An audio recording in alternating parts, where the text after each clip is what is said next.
सभी लोग बहुत ही एक्साइटमेंट है, तो इस एक्साइटमेंट मूड में भी हम थोड़ी कथा करेंगे। आज की जो पिकनिक है उसको स्पिरिचुअल पिकनिक कहते हैं। जैसे हम स्कूल में जाते हो वैसे वाली पिकनिक नहीं है, जैसे हमारे स्टाफ की पिकनिक जाते हो वैसे वाली नहीं है। ये अलग तरह की पिकनिक जिसमें शास्त्र के आधार पे जो कथा रहती है वो भी सुनते हैं, जो खेल होते हैं, जो गेम्स होते हैं वो आध्यात्मिक गेम्स रहते हैं, और कहा तो हम महामंत्र का जो है महामंत्र उसमें लाते हैं। महामंत्र बोलने का श्लोक को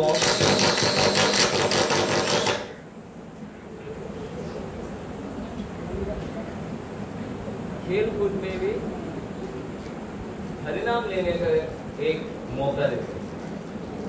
तो आज मैं मेरे ओर से ध्रुव कथा और गोविंद शरण प्रभु जो है वो प्रहलाद महाराज की कथा संक्षिप्त में एक आधे घंटे के पावर पैक रहेगी।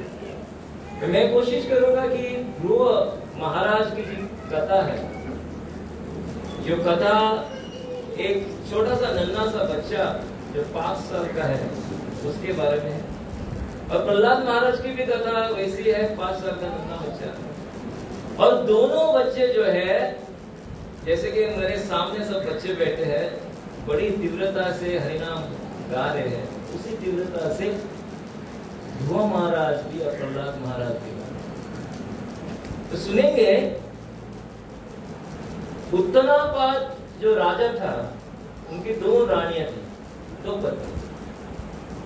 तो पहली पत्नी थी, उसका नाम था सुनीति, बड़ी पत्नी रानी, और बाद में आई सुरुचि।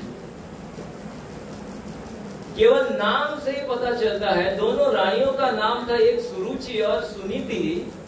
सुनीति मतलब अच्छी नीति, दूसरे के जो भला सोचती है, दूसरों का भला सोचती है, अच्छी नीति अपनाती है, अच्छा मार्ग दिखाती है, वो है सुनीति। और सुनीति ने अपने बच्चे को, अपना बच्चा था ध्रुव महाराज को भी अच्छा ही रास्ता दिखाया, अच्छा ही मार्ग दिखाया। और सुरुचि मतलब मन की मौजी, जो मन में आए वैसे करती है, अपनी रुचि से चलने वाली सुरुचि। उसको ऐसा दिखा मैं ये करना चाहती कर जाती, वो चाहे वो पाना चाहती है। राजा को बोलो मुझे आज के आज ये दीजिए, दे दिया।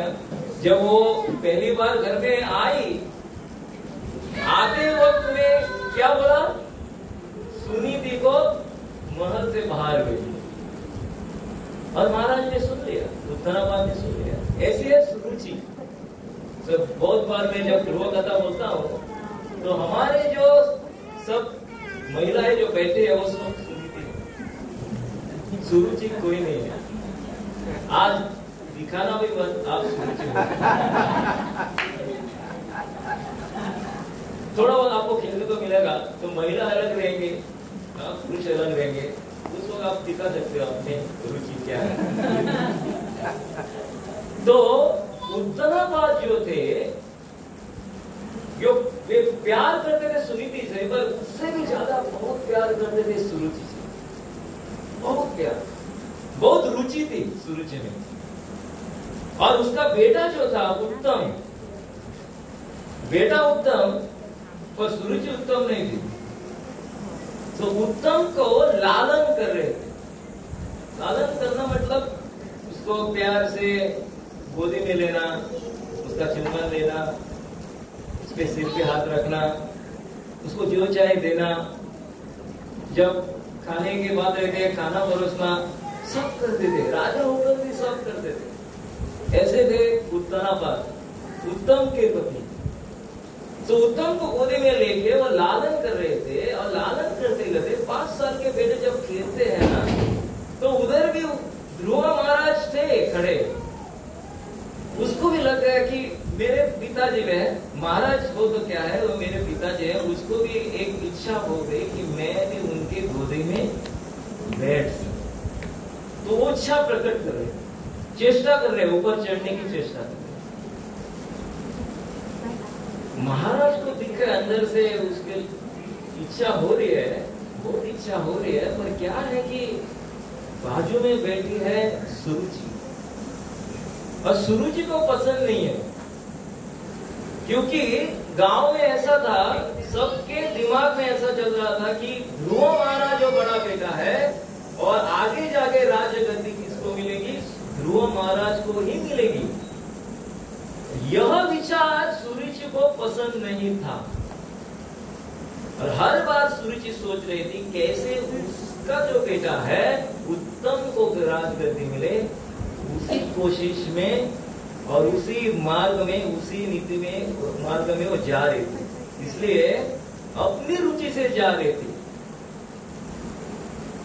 तो जब ध्रुव महाराज चेष्टा कर रहा था ऊपर चढ़ने के लिए, तो सुरुचि बोलती है हटो, बाजू में हटो,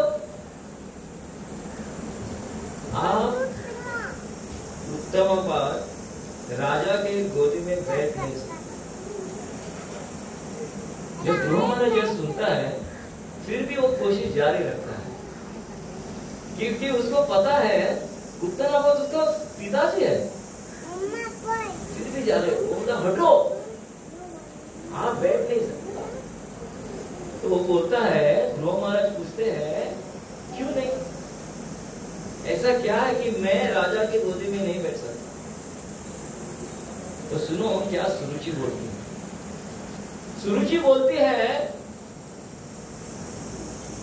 आपको राजा के गोदी में बैठना है तो आपको रानी के कोख से पैदा होना पड़ेगा। तो क्या सुनीति रानी नहीं है क्या? तो उसके दिमाग में डाल रही है कि आपकी माँ जो है वो रानी नहीं है, रानी केवल मैं हूं। तो बोलता ऐसा कैसे? मुझे पता है कि मेरी माँ रानी है और जो उत्तराबाद है वो मेरे पिताजी है। तो उसी वक्त सुरुचि बोलती है, राजा के तो कई संघ रहते हैं और उस संघ में से कई पुत्र पैदा होते हैं, तो हर पुत्र राजकुमार हो जाएगा क्या? तो उसके दिमाग में डालते हैं कि वो क्या है, रानी भी नहीं है, दासी की तरह है आपकी। अभी छोटा बच्चे के साथ जब बोलते हैं, हमको भी लगता है हम छोटा बच्चा है, सुन नहीं पाएगा, उतना भी ध्यान नहीं रखेगा। पर ध्रुव महाराज को एक एक बात, एक एक वचन जो बोल रही है सुरुचि, वो सुनता है और उसको समझ में भी आता है क्या सुरुचि बोल रही है। एक एक बार ऐसी घटना हमारे जीवन में आती है कि अच्छा काम भी करो, कोई तो रहता है और अघटित घटना घटती है हमारे जीवन में। ध्रुव महाराज के जीवन में ऐसी घटना घटी, इसलिए वो ध्रुव महाराज बने, इसलिए उनको ध्रुव लोक मिला। समझो राजा ने उसको गोदी में ले लिया तो वो ऐसे ले जाते, तो ध्रुव महाराज किधर जाते तपस्या करने? वो गोदी में खेलते कूदते, उधर ही जो ऐशो आराम है वो उसका मौज मजा कर जाते, और वन में भी नहीं जाते। तो ऐसी घटना, ऐसी स्थिति नहीं आती कि वो आमने सामने किसके सामने आ जाते? भगवान के सामने। तो ऐसी घटना घटी, इसीलिए वो तपस्या करने वन में गए।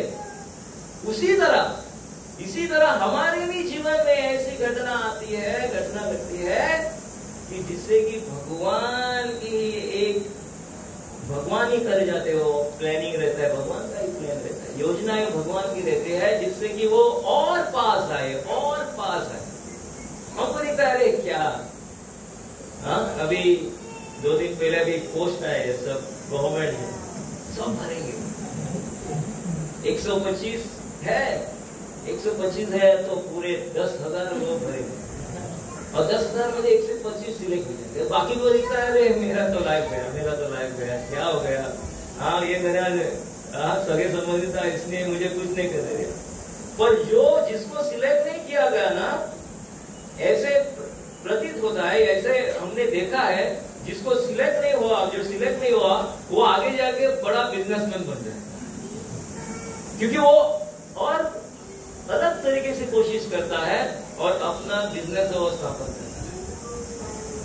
इसी तरह हम देखते हैं ध्रुव महाराज के जीवन में ऐसी कोई घटना आ गई जहाँ सुरुचि बोल रही है आप उनके गोदी में नहीं बैठ सकती, और उनको प्रतीत कर रही है कि क्या है, आपकी माँ जो है वो रानी नहीं है और आपको गोदी में बैठना है तो मेरी कोख से पैदा होना पड़ेगा। तो थोमस पूछते हैं आपकी कोख से पैदा होना, तो उपाय क्या है? क्या उपाय?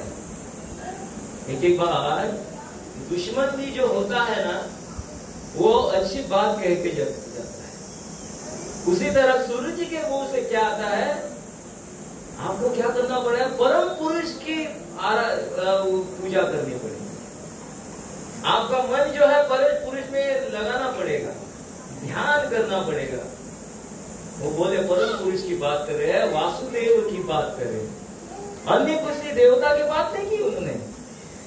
ये देवता है, वो देवता, बहुत सारे देवता है, आप किसी देवता के ध्यान करो और बाद में मेरे को नहीं। तो सुरुचि के भी जीवा पे कौन बैठी, लक्ष्मी बैठी। तो एक बार आपको अच्छा मार्ग देना है ना, तो एक बार कोई आपके जीवन में आएगा ऐसा कि आपको नहीं बोलेंगे ये नहीं, मत करो, क्योंकि उनको किसने भेजा रहता है, भगवान ने भेजा रहता है कि आपका मार्ग अलग है भाई, इस मार्ग से जाओगे तो सुलभ मार्ग है, अच्छा मार्ग है। तो सुरुचि भी भले उनके मन में क्या चल रहा है, अलग ही चल रहा है, बुरा सोच रही है, पर बुरा सोच रहे फिर भी उनके जीवा में क्या आ रहा है, आप परम पुरुष की ध्यान करो, आराधना करो, और बाद में जब भगवान खुश हो जाएंगे उनको बोलो कि मुझे सुरुचि के कोख से पैदा होना है, तो बाद में मेरे कोख से आओगे तभी आपको यह क्या मिलेगा, मान सम्मान मिलेगा, तभी आप बैठ सकते। ऐसा बोला है कि सुरुचि के मन में वैसा नहीं था कि उसको ध्यान करने जाओ भगवान का नाम, उसको वो क्या सोच रहे थे, वो व्यंग कर रही थी, उसके मन में क्या चल रहा है, वो जाएगा वन में, जाएगा क्या करेगा, बुखार आएगा, वन में वो जानवर रहते वो खा जाएंगे। तो उनकी सोच थी वन में गया, किधर गया तो क्या होगा, मर जाए। तो दूसरी बाजू बोल रहे हो मर जाओ बोल रही है, पर मर जाओ इनडायरेक्टली नहीं, लक्ष्मी बोल रहे हैं मर जाओ, मतलब आप ध्यान करो, भगवान का नाम लो, उसके मन में है वो मर जाना चाहिए, क्योंकि उसके मन में उत्तम को स्थान मिलना चाहिए, राजगद्दी किसको मिलनी चाहिए, उत्तम को मिलनी चाहिए। उसी तरह हमारे जीवन में कोई ऐसे लोग आएंगे, वो बाधा दिखते हैं पर वो बाधा नहीं है हमारे जीवन में, वो हमारा मार्ग जो है और सही कर रहे हैं, सही मार्ग दिखाते हैं। एक बार हमको दिखता है कि अरे हमारे फैमिली के ये बोल रहे, वो बोल रहे, ऐसे बोल रहे, वैसे ताना दे रहे, एक बार दिखता है वैसे बोलने के बाद हमारी तीव्रता जो है नाम में बढ़ जाती है। नहीं तो हम बैठे हैं, गोवा के लोग हम बोलते हैं ना सुशागात है, तो वैसे सुशागात बैठे हैं, पर कोई आता है और बोलता है ऐसा, तो नहीं तो आज से ध्यान अच्छा करेंगे और नाम स्मरण करेंगे, भगवान के शरण जाएंगे, शरण जाते ही क्या भगवान हमारी रक्षा। तो ऐसे बोलने के बाद ध्रुव महाराज जैसे कोई सांप रहता है और सांप पे कोई डंडा मारे तो फुटकारता है सांप, ऐसी हालत ध्रुव महाराज की। जब किसी को गुस्सा आता है और साथ ही साथ रोना आता है ना, तो बोल भी नहीं सकता, ओठ जो है वो कांपते हैं, कांपने लगते हैं, तो हम कुछ बोल नहीं सकते। उसी तरह वो दौड़ के जाता है, पर पहले वो अपने पिता की ओर देखते हैं, वो कुछ तो बोले। उत्तम बात तो कुछ नहीं बोल रहे। एक बार ऐसा होता है, वो पूरे का पूरा सुरुचि के अधीन हो, पूरा सुरुचि का ही सुन रहा, इसलिए उसका पतन हो गया। तो ध्रुव महाराज अभी दौड़ के गए रोते हुए, और पूरा क्रोध आया है, रोते हुए किधर गए? सुनीति के पास गए। सुनीति के सामने खड़े रहते हुए, कोई बच्चा जब माँ के सामने आता है ऐसा रोता है ना, तो एक बार हमको भी ऐसा दिखता है क्या हुआ करके। हमारा माधव जब आता है ना रोते रोते, कुछ तो करके आया, माँ बड़ी चिल्लाती, उसके बाद हम भी उधर बैठे उधर भी दौड़ के आए।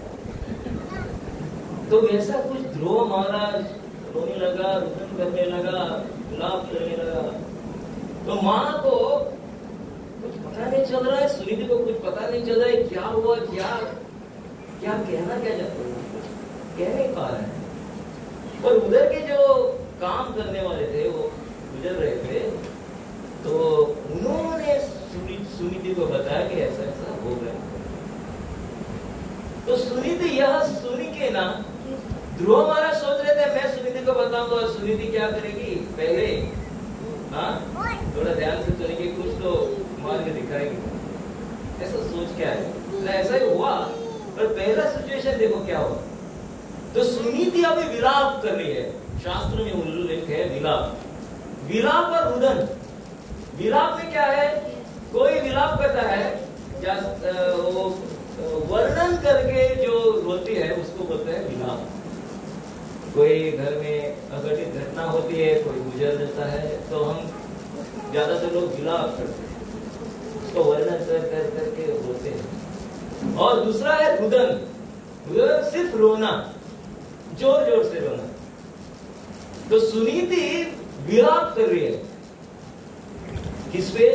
अभी जो वचन जो वाक्य जो सुरुचि ने कहे ना, उस पे अभी मनन और चिंतन कर रहे हैं, उस पे वो विलाप कर रही है। क्या ऐसा क्यों बोला कि राजा मेरे पति नहीं है क्या? उसको भी उसकी भी उतनी, वो आगे जाके वही राजा बनना, राजा गद्दी पे जाएगा, ऐसा क्यों कहा? उसको स्नान करने की इजाजत क्यों नहीं दी? क्यों सूरज ने ऐसा कहा? तो पूरा उस पर ध्यान कर पूरे जिंदगी में तो पत्नी का छोड़ो, दासी का भी स्थान नहीं दिया राजा ने। पत्नी का छोड़ो, दासी का भी स्थान नहीं है। सोच के रो रही है। ये तो नन्हा सा बेटा है, छोटा बच्चा है, 5 साल का बच्चा ही, उससे क्यों कहना? ले जाते ना, क्या है उसमें? जाओ ये करो वो करो। आप सहज उसको हाथ में ले जाकर गोदी में बैठा देते, काम हो जाता। नहीं किया, पूरा लंबा रास्ता दिखाया। सूरज को दिखा, मैं उसको लंबा रास्ता दिखा रही हूँ। पर भगवान का आयोजन ऐसा है, वो लंबा रास्ता नहीं है, भगवान वो सीधा रास्ता दे रहे हैं, आप मेरे पास। तो एक बार आपके रास्ते में जो आता है, आपको दिखता है, उसको दिखता है आपको लंबा रास्ता दिखा रहा है, पर लंबा रास्ता नहीं रहता है वो आपको सीधा कर रहे हैं, आपका रास्ता और सीधा कर रहे हैं, और सीधा कर रहे हैं। जो ये भौतिक में हमारी आसक्ति है वो कम कर रहे हैं, और आध्यात्मिक में आसक्ति आपकी बढ़ा रहे हैं। वैसा ही होता है।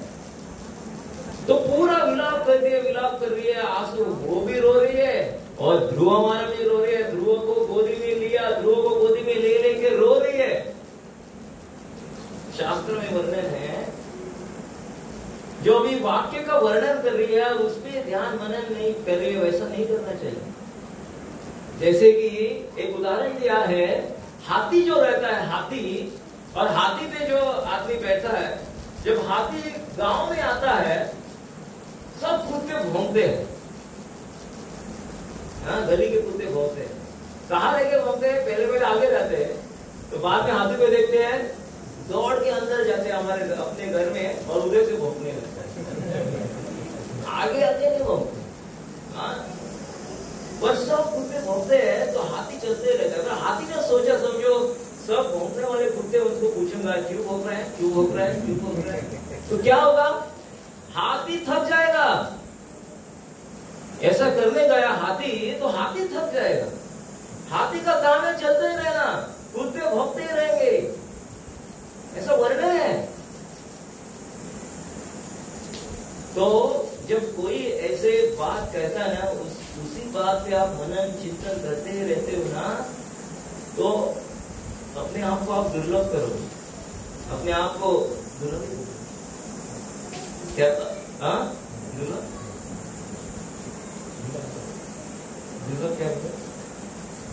शक्तिहीन, शक्ति है, हाँ दुर्बल, सॉरी, अपने आप को दुर्बल करोगे तो सोचना नहीं है।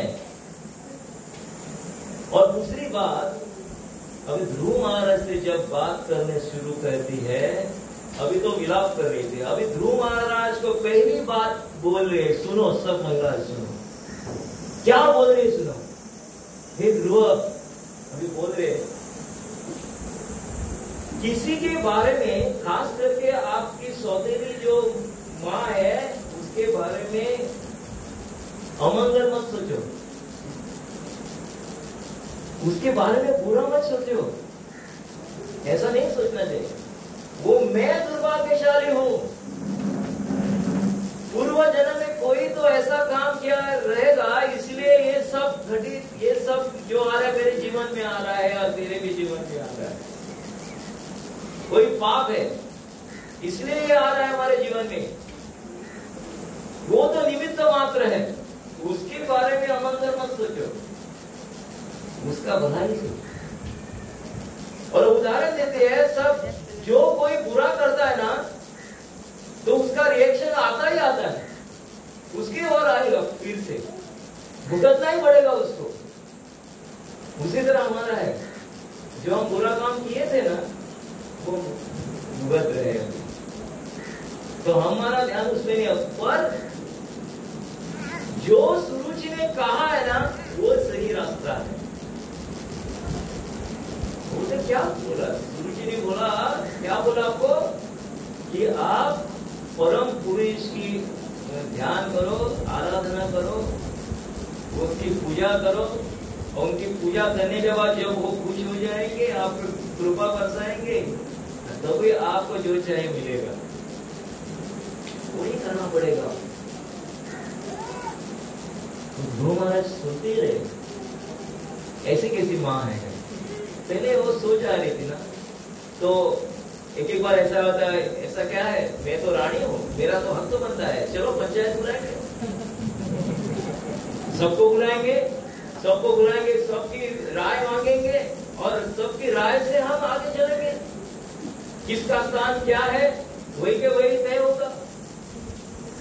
पर सुनीति पहले से आध्यात्म में थी, भगवान की भक्ति कर रही थी, इसलिए उन्होंने सुरुचि के हाँ में हाँ मिलाया और वही रास्ता बोले। वो नहीं बोले कि पंचायत बुलाएंगे। और अच्छा मार्ग अपने बेटे का देना ये हर स्त्री की जिम्मेदारी है, चाहे कौन सी भी घटना आए हमारे जीवन में। एक बार क्या वजह, हाल ही में ऐसा होता है, बच्चा आता है, वो जानता है बाप बड़ा झगड़ा करने वाला है, तो बाप के पास आता है, उसने वो कहा है, बाप भी डंडा लेके आता है, वो भी डंडा लेके, दोनों मिलके मारते हैं। ऐसा होता है, बाप बेटा मिलके मारते हैं।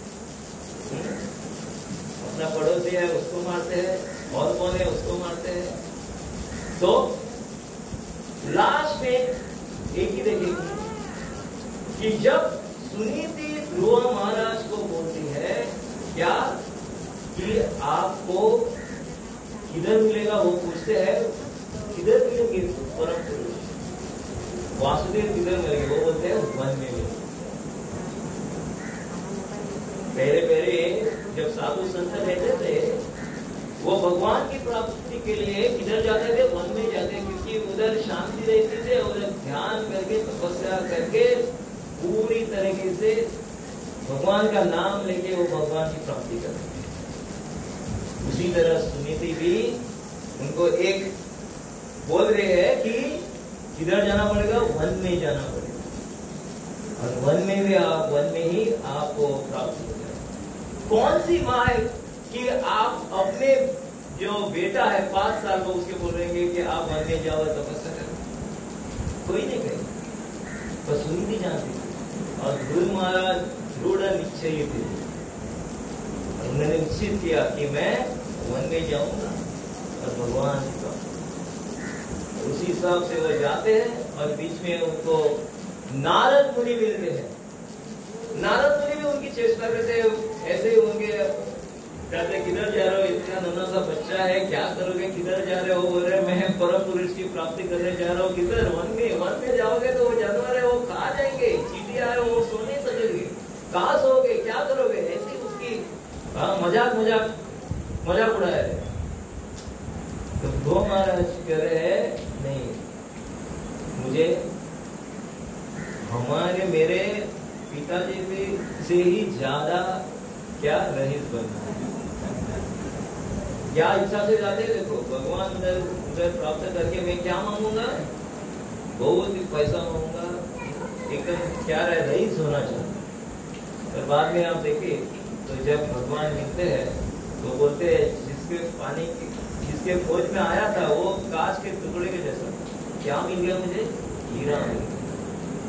तो वैसे हमारे जीवन में है, हर स्त्री की एक जिम्मेदारी है कि आप अच्छा मार्ग दिखाइए, अच्छा मार्ग, ऐसा मार्ग दिखाए कि आगे जाके हर बच्चे को हीरा ही मिल जाए। तो वो हीरा है भगवान वासुदेव कृष्ण।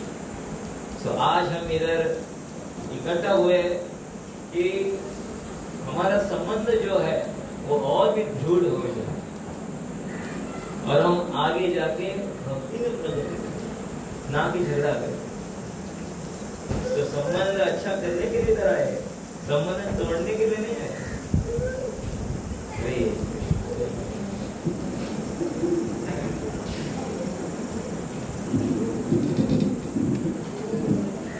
हरे कृष्ण।